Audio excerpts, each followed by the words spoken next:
ક્ષત્રિયોને એક મંચ લાવવા અમદાવાદમાં યોજાશે ક્ષત્રિય એકતા સંમેલન. કરણી સેના ગામે ગામ આમંત્રણ પાઠવશે.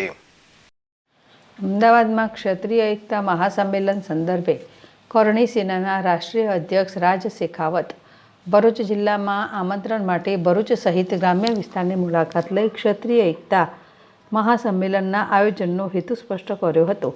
ક્ષત્રિય એકતા મહાસંમેલનનું ગામે ગામ આમંત્રણ ક્ષત્રાણીઓની અસ્મિતા અને પાઘડીના સ્વાભિમાન સંદર્ભે એક પહેલના ભાગરૂપે બધા ક્ષત્રિયોને એક મંચ પર લાવવાની નેમ સાથે અમદાવાદ ખાતે 22મી ડિસેમ્બરના રોજ ક્ષત્રિય એકતા મહાસંમેલનનું આયોજન કરવામાં આવ્યું છે, જે અંતર્ગત ભરૂચ સહિત ગ્રામ્ય વિસ્તારોમાં આમંત્રણ રૂટ યાત્રા સંદર્ભે કરણી સેનાના રાષ્ટ્રીય અધ્યક્ષ રાજ શેખાવત સહિત અન્ય અગ્રણીઓએ ભરૂચ ખાતે પત્રકાર પરિષદ યોજી હતી.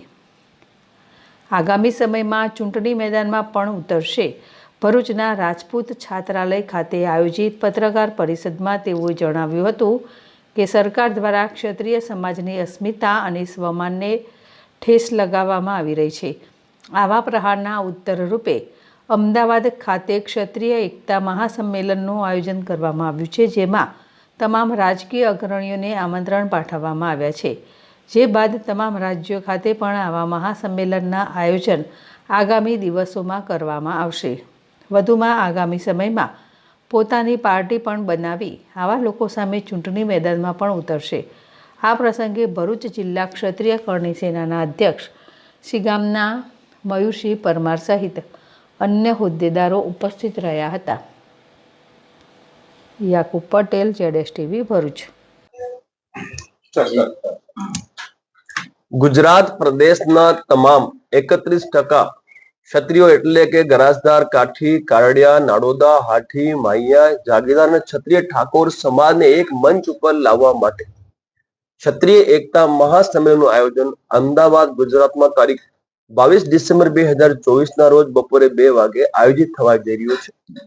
એ આયોજન માટે ક્ષત્રિય કરણી સેના પરિવાર ગુજરાત પ્રદેશના જિલ્લાઓમાં ગામડાઓ સુધી જઈ અને સમાજને આમંત્રિત કરવાનું કાર્ય કરી રહી છે.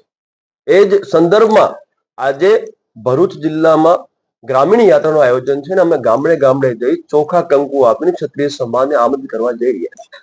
ભૂતકાળમાં જે પણ પ્રહારો આ રાજનૈતિક પાર્ટીઓ દ્વારા ક્ષત્રિય સમાજ ઉપર કરવામાં આવ્યા, ઘોર ઉપેક્ષા, રાજનીતિક ઘોર ઉપેક્ષા થઈ છે. ક્ષત્રાણીની અસ્મિતા ઉપર પ્રહાર થયા છે. સાથે સાથે સમાજની આન બાન માન સન્માન અને સ્વાભિમાનનું પ્રતિક પાઘડી ઉપર પણ પ્રહાર થયા છે. એના સાથે સાથે તમે જુઓ કે અત્યારે જયારે અમે ઘોષણા કરી યાત્રાની સંમેલનની, એ વખતે જે મારી કંપની છે એ કંપનીનું લાયસન્સ પણ રદ કરવામાં આવ્યું. અને સાથે સાથે આ તમામ જેટલા પણ પ્રહારો થયા છે એ પ્રહારોનો જવાબ આપવા માટે, ભવિષ્યમાં આવા પ્રહારો સમાજ ઉપર ના થાય એને સુનિશ્ચિત કરવા માટે આ ગુજરાતના તમામ 31% છે અમે એક મંચ ઉપર લઈને આવી રહ્યા છીએ. આ સંમેલનનો મુખ્ય હેતુ શું હશે? હેતુ મેં આપને જણાવ્યું કે ભૂતકાળમાં ક્ષત્રાણીની અસ્મિતા ઉપર પ્રહાર થયો. એના પછી જયારે અમે વિરોધમાં ઉતર્યા તો ક્ષત્રાણી સાથે દુર્વ્યવહાર થયો, અમારી પાઘડીનું પણ અપમાન કરવામાં આવ્યું. આપ સૌ જાણો છો, મીડિયા જગત સૌ કોઈ જાણે છે. અને એની સાથે સાથે જયારે અમે ઘોષણા કરી ક્ષત્રિયોને એક મંચ ઉપર લાવવાની, ત્યારે અમારા વ્યાપાર ઉપર પણ પ્રહાર કરવામાં આવ્યો. તો ભવિષ્યમાં આવી જે ઘટનાઓ છે એટલું ઘટનાઓનું પુનરાવર્તન રોકવા માટે સમાજની એકતા જરૂરી છે.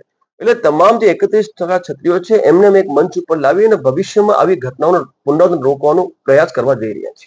પર્ટિક્યુલર કઈ પાર્ટીએ કર્યું છે? ગુજરાત સરકાર પાર્ટિક્યુલર ભારતીય જનતા પાર્ટી દ્વારા આ પ્રહારો કરવામાં આવ્યા છે. ભારતીય જનતા પાર્ટીના એક મંત્રી દ્વારા ક્ષત્રાણીની અસ્મિતા પર પ્રહાર કરવામાં આવ્યો.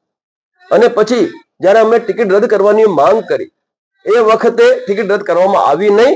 અને અમે જયારે મેદાને ઉતર્યા તો અમારી પાઘડીનું પણ અપમાન આ જ સરકાર દ્વારા કરવામાં આવ્યું. અને જયારે અમે આ ક્ષત્રિય સમાજ એક મંચ પર લાવવા માટે ઘોષણા કરી, એ વખતે આ જ સરકારે મારી જે કંપની છે એમાં હજારો કાર્યકરો રોજગાર લે છે, એમને બેરોજગાર કરી દેવામાં આવ્યા. તો આ કોઈ ગુનો થોડી છે? સમાજને એક મંચ ઉપર લાવવો કોઈ ગુનો છે? તો આ સરકાર જે છે, આ ગુજરાત સરકાર છે, આ ભારતીય જનતા પાર્ટીની જે સરકાર છે, એ સરકાર ક્ષત્રિયોને એક મંચ ઉપર લાવવામાં રોકવા શા માટે માંગે છે? એ તમામ વિષયો પર અમે તમામ ક્ષત્રિયો મંચ ઉપર આવીને વિચાર વિમર્શ અને મંથન કરવા માટે તૈયાર છીએ. હા, બિલકુલ. જેટલા પણ ક્ષત્રિય આગેવાનો છે, તમામ આગેવાનોને, છે રાજકીય જે આગેવાન છે, એ ભાજપાના હોય કે કોંગ્રેસના હોય કે પછી આમ આદમી પાર્ટીના હોય, તમામને અમે આમંત્રણ પાઠવે છે. આખા ભારત વર્ષથી તમામ ક્ષત્રિય મોટા જે અમારા આગેવાનો છે, એ પણ આમંત્રિત છે, એ પણ આવી રહ્યા છે. એટલે આ આયોજન કોઈ નાનું મોટું આયોજન નથી. આ બહુ વિશાળ આયોજન છે. અને આ આયોજનના માધ્યમથી અમે ગુજરાતથી શરૂઆત કરી છે કે તમામ જે ક્ષત્રિયો છે એમને એક મંચ પર લાવવાનું, અને આને હવે ભવિષ્યમાં અમે ભારતના તમામ પ્રદેશોમાં લઈ જઈશું. તમામ પ્રદેશોમાં અમે ક્ષત્રિય એકતા મહાસંઘના માધ્યમથી જે ક્ષત્રિયની પરિભાષા હોય તમામને એક મંચ પર લઈને આવીશું. સ્થળ અમદાવાદમાં ઓઢવમાં અમારું સ્થળ છે. ઓઢવમાં કુજોડ ગામ છે, ખોડિયાર ફાર્મ છે, ત્યાં અમે આ આયોજન કરવા જઈ રહ્યા છીએ. અને મોટી સંખ્યામાં આ આયોજનમાં ક્ષત્રિયો ભેગા થવાના છે. અને ભવિષ્યમાં આજે અમારી ઘોર ઉપેક્ષાઓ રાજનીતિક ક્ષેત્રમાં થઈ છે અને અમારા ઉપર જેટલા પણ પ્રહારો થયા છે, એ પ્રહારો રોકવા માટે, એ ભવિષ્યમાં ના થાય, એનું પુનરાવર્તન ના થાય, એ ઉદ્દેશ્યથી અમે ભેગા થવા જઈએ. કારણ કે આ લોકતંત્ર, લોકશાહી છે. માથાઓ ગણાવીશું તો જ આપણી આ લોકો ઓળખાણ સમજશે, બાકી ઓળખાણ સમજનારા નથી. એટલે એ ઉદ્દેશ્ય લઈને સમાજની એકતાને ભવિષ્યમાં સમાજના દેશ હિતમાં ઉપયોગમાં લેવા માટે આ આયોજન મેં કરવા જઈએ. દરેક જિલ્લાના પ્રવાસ કરવાનું મુખ્ય કારણ સાહેબ, આમંત્રણ તો પાઠવવું પડે ને. એટલે ક્ષત્રિય કરણી સેનાના જે પરિવાર છે, એ દરેક જિલ્લાના ગામડે ગામડે યાત્રા કરી ચોખા કંકુ આપીને ક્ષત્રિય સમાજને આમંત્રિત કરવા માટે ગામડે ગામડે કર્યું છે.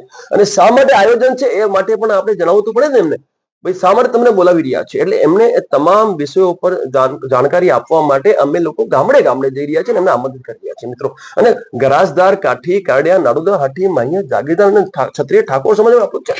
અમે લોકસભા વખતે જે વિરોધ હતો એ સ્વાભિમાની લડત અમે હારી ગયા. શા માટે? કારણ કે અમે એક નહોતા. ક્ષત્રિય જે 31% જે ક્ષત્રિયો છે, એક મંચ ઉપર હોત તો એ લડાઈ અમે ના હાર્યા. 31% બહુ હોય સાહેબ. એટલે આ જે મંથન અમે જે કર્યું એના આધારે અમે આ નિશ્ચય કર્યો કે હવે સમય આવી ગયો છે ક્ષત્રિયોને એક કરવાનો, તો ભવિષ્યમાં આપણે સ્વાભિમાની લડતમાં હારવાની જરૂરત ના પડે. ભવિષ્યમાં પણ આવું વલણ કશું કરશે? સાહેબ, વલણ જો એક વસ્તુ આપને જણાવું, જાતિગત સમીકરણના આધારે આ રાજનીતિક પાર્ટીઓ તમને દરેક ક્ષેત્રમાં પ્રધાનતા આપતી આવી છે. મને વિશ્વાસ છે કે જયારે 31% ક્ષત્રિયો એક મંચ ઉપર આવી જશે તો સાહેબ આપણે વિશ્વાસ અપાવું છું કે આ રાજનીતિક પાર્ટીઓ માત્ર વોટની ભાષા સમજે છે. અને જયારે 31% ક્ષત્રિયો એક મંચ ઉપર જશે તમારી સાથે અન્યાય કરશે જ નહીં. કારણ કે જો 12% જો પટેલ સમાજ હોય આ દેશમાં, ગુજરાતમાં, અને એ દરેક ક્ષેત્રમાં આગળ છે, એમની એકતાના કારણે છે. એટલે અમે એમનીથી શીખ્યા છીએ. અમે કોઈ એમનીથી ઈર્ષ્યા નથી કરતા, પણ અમારા ભારતીય નાગરિકો છે. એમણે શીખ્યા કે ભાઈ એકતામાં શક્તિ છે. 12% હોવા છતાં આજે દરેક ક્ષેત્રમાં એમનું પ્રભુત્વ છે, તો એ એકતાનો લાભ અમે પણ લઈએ. અને ગામડે ગામડે અમારું જાતિગત સમીકરણ અમે સ્થાપિત કર્યું છે. એટલે દરેક ક્ષેત્રમાં, રાજકીય ક્ષેત્ર હોય કે સામાજિક ક્ષેત્ર હોય કે વ્યાપારિક ક્ષેત્ર, દરેક ક્ષેત્રમાં સમાજનું ઉજ્જવળ ભવિષ્ય સુનિશ્ચિત કરવા માટે અમે લોકો તમામ ક્ષેત્રોને એક મંચ ઉપર લાવવા જઈએ. ઊંચા પદે બી છે, નીતિ તમારી સાથે રહેશે. જો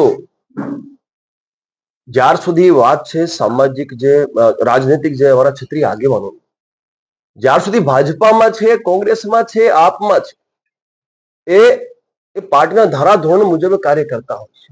એ જાય છે. જે મારી કરણી સેનામાં મારા નીતિ નિયમો છે એ સામે મારા પદાધિકારીઓ કામ કરતા હોય, એ જ રીતે ભાજપામાં જે રહે છે, કોંગ્રેસમાં રહે છે, એ પણ એમના ધારાધોરણ મુજબ કામ કરે છે. પરંતુ એમની પણ મર્યાદા હોય, એમને અમે સન્માન આપીએ છીએ. પરંતુ પડદા પાછળ એ લોકોનું યોગદાન ભૂતકાળમાં પણ રહ્યું છે, પ્રેઝન્ટમાં પણ છે ને આગળ પણ રહેવાનું છે. દરેક ક્ષત્રિય, દરેક જાતિનો જે આગેવાન છે, જેને મેન્ડેટ મળ્યું છે, જે મેન્ડેટ લઈને બેઠા છે, એ લોકો 100% કઈ ક્યાંક ને ક્યાંક સાથ અને સહકાર આપતા જ હોય છે. એટલે મને ખબર છે કે ડાયરેક્ટલી એ લોકો નહીં આવી શકે, પરંતુ ઇનડાયરેક્ટલી તો એ બધા સાથે હતા છે ને આગળ મળે છે.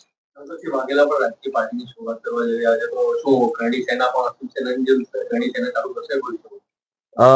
બિલકુલ, જો આવશ્યકતા પડી, કારણ કે આ જે ઘોર ઉપેક્ષાઓ થઈ રહી છે, આ ઉપેક્ષાઓ જો નહીં રોકાય તો ભવિષ્યમાં ક્ષત્રિય સમાજ માટે કાં તો આ દેશમાં એક એવી પાર્ટીનું પણ અમે સર્જન કરી શકીએ છીએ, જે પાર્ટીના માધ્યમથી અમે અમારા ક્ષત્રિય સમાજની જે ઉપેક્ષા થઈ રહી છે એ ઉપેક્ષાને અમે ખતમ કરી શકીએ. અવશ્ય એમાં કઈ વાંધો તો છે, દેશના નાગરિક છે અને ક્ષત્રિય સમાજનો પણ એક ઝંડો દંડો હોય તો એમાં વાંધો શું? એક ઝંડો ક્ષત્રિય સમાજ પણ હોઈ શકે છે. તો એમાં કોઈ નાનુકૂર નથી. આવશ્યકતા પડશે તો ક્ષત્રિય સમાજને પ્લેટફોર્મ આપવા માટે, આ દેશના નાગરિકોને પ્લેટફોર્મ આપવા માટે અમે પાર્ટીની પણ સ્થાપના કરી શકીએ છીએ.